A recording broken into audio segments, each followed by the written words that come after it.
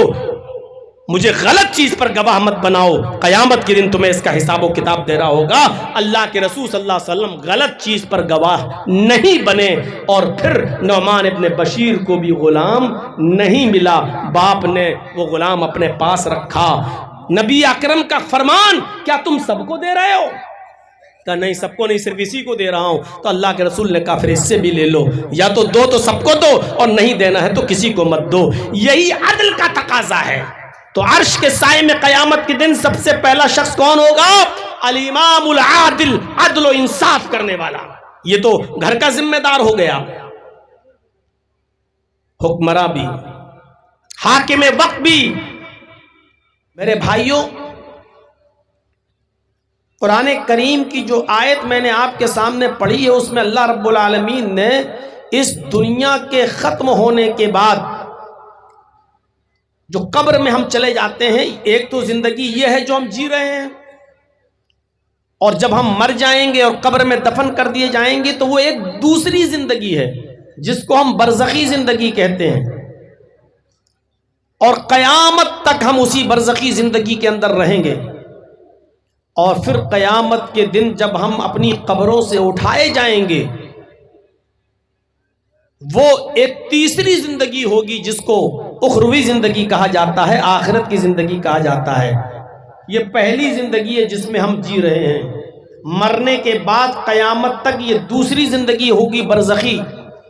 اور قیامت کے دن جب قبروں سے اٹھایا جائے گا انسان اپنی قبروں سے, تو وہ تیسری زندگی ہوگی جس کو اخروی زندگی کہا جاتا ہے، جو قیامت کا دن ہوگا، اور وہ بہت سخت دن ہوگا۔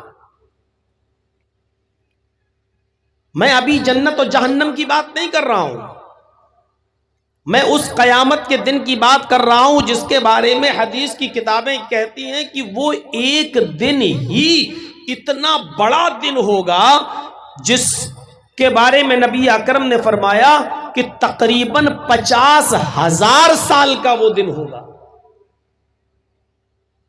اور سورج اپنی جگہ پر ٹھہر جائے گا، اور صرف 1 میل کی دوری پر ہوگا۔ تکون الشمس یوم القیامت کمقدار میل، قیامت کے دن یہ سورج صرف 1 میل کی دوری پر ہوگا۔ 50,000 سال کا دن، لوگ اپنے اپنے اعمال کے مطابق بقدر پسینوں میں ڈوبے ہوئے ہوں گے۔ نبی اکرم صلی اللہ علیہ وسلم نے فرمایا کوئی ٹخنے کے برابر پسینے میں ڈوبا ہوگا، کوئی پنڈلی کے برابر، کوئی گھٹنے کے برابر، کوئی ران کے برابر، کوئی کمر کے برابر، کوئی کاندھوں کے برابر پسینے میں ڈوبا ہوا ہوگا، اور جس کے اعمال بہت ہی زیادہ خراب ہوں گے تو وہ اسی میں ڈبکیاں مار رہا ہوگا، اسی میں گوتے لگا رہا ہوگا، اسی میں ڈوب رہا ہوگا۔ یہ قیامت کا دن ہوگا، 50,000 سال کا دن ہوگا، سورج 1 میل کے فاصلے پر ہوگا۔ آج میرا خطاب قیامت اور قیامت کی ہولناکیوں سے نہیں ہے، قیامت کے دن کا تو ایک نقشہ کھینچ کر میں آپ کو لانا چاہتا ہوں، کھینچ کر اس طرف کہ قیامت کے دن 50,000 سال کے اس دن سے ہم کیسے نپٹیں گے۔ جنت و جہنم کا فیصلہ تو بعد میں ہوگا، حساب و کتاب کے بعد، پہلے تو وہ دن ہی اتنا سخت ہوگا کہ بہت سے لوگ سورج کی تپش اور جاسوس تپش کو برداشت ہی نہیں کر پائیں گے، پسینے میں گوتا لگا رہے ہوں گے اور غرق ہو رہے ہوں گے، ڈوب رہے ہوں گے، تو چیخ پڑیں گے کہ اے اللہ، ہم سے تو میدان محشر کے تکلیف برداشت ہی نہیں ہو رہی ہے، ہم اسی تکلیف کو نہیں سہ پا رہے ہیں، اس سے تو بہتر ہے کہ تو ہم کو جہنم کے اندر ڈال دے، اس سے تو اچھا ہے کہ تو ہم کو جہنم کے اندر پھینک دے۔ میرے بھائیوں، اندازہ لگائیے کہ اس دن جو قیامت کا دن ہوگا اور 50,000 سال کا ایک دن ہوگا، اس دن ہم سکون کیسے پائیں گے، اس دن ہمارا اطمینان کا دن کیسے گزرے گا، ہمیں اس چیز کی فکر ہونی چاہیے۔ ابھی جنت کا فیصلہ نہیں ہوگا، جہنم کا فیصلہ نہیں ہوگا، اور موقع بھی اتنا خطرناک ہوگا قیامت کے دن کہ ایک دن حضرت عائشہ صدیقہ نے پوچھا، اللہ کے نبی صلی اللہ علیہ وسلم رو رہی تھی، اللہ کے نبی نے پوچھا، عائشہ تمہیں کس چیز نے رلایا؟ فرمایا اللہ کے نبی صلی اللہ علیہ وسلم اچانک جہنم کا تصور کر کے میرے آنکھوں میں آنسو آ گئے، میں رونے لگی۔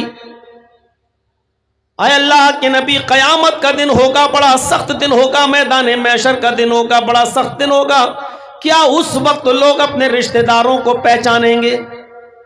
کیا اس دن لوگ اپنے رشتہ داروں کو پہچانیں گے؟ شوہر اپنی بیوی کو پہچانے گا، باپ اپنے بیٹے کو پہچانے گا بھی یا نہیں پہچانے گا؟ تو نبی اکرم صلی اللہ علیہ وسلم نے اس موقع پر جواب دیا، عائشہ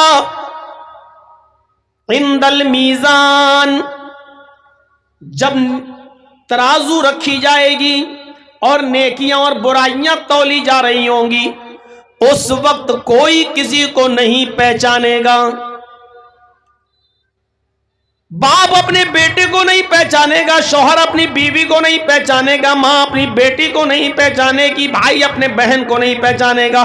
ہر انسان کو یہ فکر ہوگی کہ اس ترازو میں جو ہماری نیکیاں اور برائیاں تولی جا رہی ہیں، ہماری نیکیوں کا پلڑا بھاری ہوتا ہے یا نہیں، ہماری برائیوں کا پلڑا اٹھتا ہے یا نہیں، ہماری نیکیاں برائیوں سے زیادہ ہوتی ہیں یا نہیں۔ جس وقت نیکیاں اور برائیاں تولی جائیں گی، کوئی کسی کا خیال نہ کرے گا، کسی کو کسی کی پرواہ نہیں ہوگی، کسی کو کسی کی پرواہ نہیں، شوہر کو بیوی کی نہیں، باپ کو بیٹے کی نہیں، ماں کو بیٹی کی نہیں، بھائی کو بہن کی نہیں، کوئی کسی کو یاد نہیں کرے گا اس موقع پر۔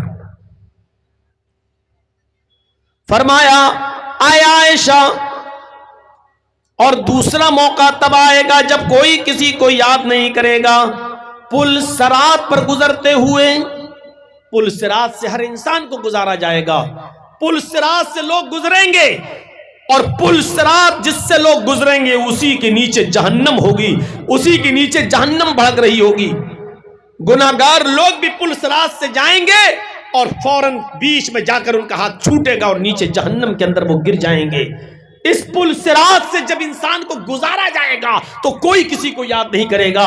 باپ چاہے گا کہ اس پل صراط سے میں آسانی کے ساتھ گزر کر اس پار پہنچ کر جنت میں چلا جاؤں، بیٹا چاہے گا کہ میں چلا جاؤں، بھائی چاہے گا کہ میں چلا جاؤں، بیوی چاہے گی کہ میں گزر جاؤں۔ نہ شوہر بیوی کو اس وقت یاد کرے گا، نہ باپ بیٹے کو یاد کرے گا، نہ بھائی بہن کو یاد کرے گا، نہ ماں بیٹی کو یاد کرے گی، کوئی کسی کو اس وقت یاد نہیں کرے گا۔ میرے بھائیوں، ان موقعوں پر کوئی کسی کو یاد نہیں کرے گا، حالات ہی ایسے ہوں گے۔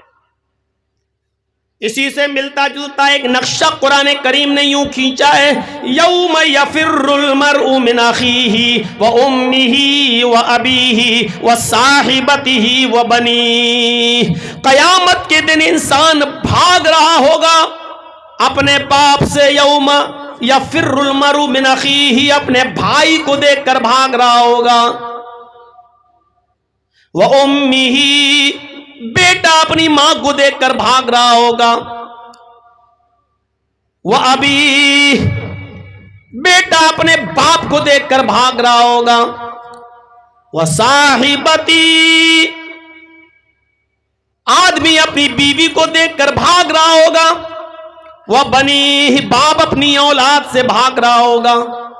یعنی ہر انسان کو یہ ہوگا کہ میں نجات پا جاؤں اور کسی کو نجات ملے نہ ملے، لیکن مجھے نجات مل جائے، میں چلا جاؤں، میں بخش دیا جاؤں، میں جنت کا مستحق ہو جاؤں، یہ ہر انسان کو فکر ہوگی اس دن۔ اور 50,000 سال کا ایک دن ہوگا، سورج 1 میل کے فاصلے پر ہوگا۔ اس دن یہ 7 قسم کے لوگ اللہ کے عرش کے سائے میں ہوں گے، اور اللہ کے عرش کے سائے کے علاوہ کوئی سایہ نہیں ہوگا۔ جن کو اللہ کا عرش کا سایہ مل گیا وہ خوش نصیب ہوں گے، جن کو اللہ کے عرش کا سایہ مل گیا ان کا 50,000 کا دن بہت آسانی کے ساتھ گزر جائے گا۔ وہ خوش نصیب کون ہیں؟ آئیے وہ 7 قسم کے لوگوں کا تذکرہ آج کے میں خطاب میں کروں گا، اور وہ 7 قسم کے لوگ میں آج آپ کو بتاؤں گا، اور ہر مسلمان کو اس سوچ اور فکر کرنے پر مجبور ہونا پڑے گا، اور سوچنا چاہیے ہر مسلمان کو جو یہاں جمع ہے، اور جہاں تک میری آواز جا رہی ہے، اور ان چینلوں کے ذریعے جہاں جہاں تک یہ تقریر پہنچ جائے، میرے بھائیوں یہ سوچنا چاہیے کہ یہ 7 خوبیاں ہمارے اندر پائی جا رہی ہیں یا نہیں پائی جا رہی ہیں۔ اگر یہ 7 خوبیاں ہمارے اندر نہیں پائی جا رہی تو جنت و جہنم تو بہت دور کی بات، قیامت کا دن ہی ہمارے لیے بہت دردناک اور سخت دن ہوگا، ہم اس دن سے ہی نہیں نپٹ پائیں گے۔ یہ 7 قسم کے لوگ کون ہیں؟ وعن ابی ہریرہ رضی اللہ تعالی عنہ ان رسول اللہ صلی اللہ علیہ وسلم قال 7 یظلهم اللہ فی ظلہ یوم لا ظل الا ظلہ، الامام العادل۔ نبی اکرم صلی اللہ علیہ وسلم نے فرمایا 7 قسم کے لوگ عرش کے سائے میں ہوں گے، اس دن اللہ کے عرش کے سائے کے علاوہ کوئی دوسرا سایہ نہیں ہوگا۔ پہلا شخص جو اس عرش کے سائے میں ہوگا وہ کون؟ الامام العادل، عدل و انصاف کرنے والا امیر، عدل و انصاف کرنے والا حاکم، عدل و انصاف کرنے والا ذمہ دار شخص۔ عدل و انصاف آج ہمارے سماج اور معاشرے میں کہاں باقی رہ گیا ہے؟ یہ حدیث صرف امیر کے لیے ہی نہیں ہے، یہ حدیث صرف حاکم وقت اور امیر المومنین ہی کے لیے نہیں ہے، آپ بھی حاکم ہیں۔ کلکم مسئول، کلکم راعٍ وکلکم مسئول عن رعیتی، تم میں سے ہر شخص رائی ہے، چرواہا ہے، اور اس سے اس کی چراگاہ کے بارے میں سوال ہوگا۔ ایک باپ اپنے گھر کا نگراں ہے، باپ سے اس کے گھر کے تعلق سے، مرد سے اس کے گھر کے تعلق سے سوال کیا جائے گا۔ یاد رکھیے گا، آپ کے 4 بیٹے ہیں، 3 بیٹیاں ہیں، تینوں بیٹیوں کی شادی کر دی، موٹر سائیکل دے دی، 4 ویلر دے دیا، گاڑی دے دی، لیکن آپ نے اپنی بیٹیوں کو اپنی وراثت اور زمین سے حق نہیں دیا، ان کو حصہ نہیں دیا، تو آپ بھی عرش کا سایہ نہیں پائیں گے۔ اللہ تبارک و تعالیٰ کے عرش کے سائے کے علاوہ کوئی سایہ نہیں ملے گا۔ آپ ظالم کی حیثیت سے میدان محشر میں کھڑے ہوں گے۔ ہر باپ یہاں تصور کرے اور سوچے۔ آپ یہ مت سوچو کہ اس حمام میں صرف آپ سب ننگے ہو، یہ اسٹیج پر بیٹھے ہوئے بڑے بڑے ملا مولوی ننگے نظر آئیں گے۔ بیٹی کی شادی کر دی، دے تو دی موٹر سائیکل، اب زمین میں سے حصہ بھی ملے گا۔ گاڑی دینے کے بارے میں اللہ کے نبی کا حکم نہیں ہے، 4 ویلر دینے کے لیے اللہ کے رسول نے نہیں کہا تھا، لیکن زمین وراثت کا حقدار اللہ نے بیٹی کو بھی بنایا ہے، اللہ نے بھی اور اللہ کے رسول نے، وہ آپ کو دینا پڑے گا۔ 50 لاکھ کا جہیز دے دو تب بھی بیٹی کا حق نہیں مار سکتے ہو آپ، بہن کا حق نہیں مار سکتے ہو آپ۔